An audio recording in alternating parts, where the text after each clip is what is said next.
A huge market sell-off today, and the national left-wing media's mendacious mediocrities who cover politics or business and economics ignored the unpleasant real causes of the sell-off and instead quickly embraced the conveniently anti-Trump narrative, peddling more nonsense about fears of a trade war that would result from the president's imposition of tariffs on imported steel and aluminum that's been dumped in the United States below cost for years. You know, the tariffs that the president has promised since he began running for the presidency in 2015.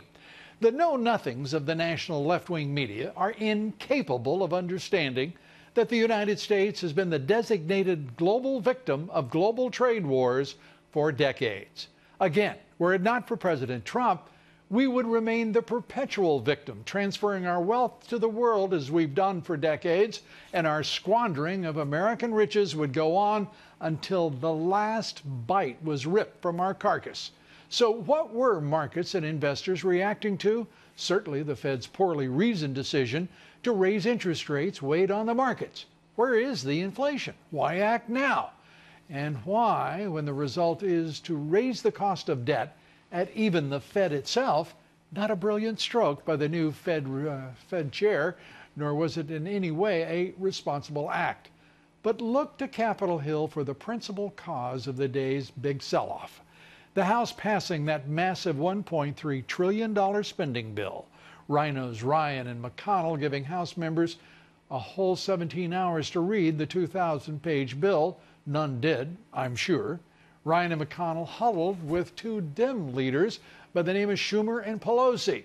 And the Dem duo didn't hesitate to claim victory, because victory it was over the majority GOP leaders.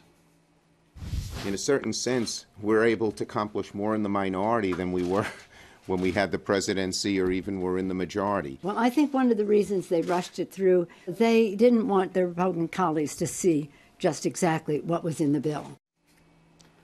That's as close to truth as I've ever heard either Schumer or Pelosi speak. How about you? The Republican leaders didn't want the American people to realize they were funding sanctuary cities, Planned Parenthood, including infrastructure funding that could be used for Schumer's Gateway Tunnel in the Northeast Corridor. And instead of giving President Trump his wall, replacing existing border fencing, and in so doing blew up fiscal policy to the tune of $1.3 trillion. The budget will add an estimated $1.7 trillion to the federal debt over the next decade. And we'll see trillion-dollar deficits every year going forward. Every single year. McConnell and Ryan have joined the resistance and the deep state. And the Republicans have only Ryan and McConnell to blame.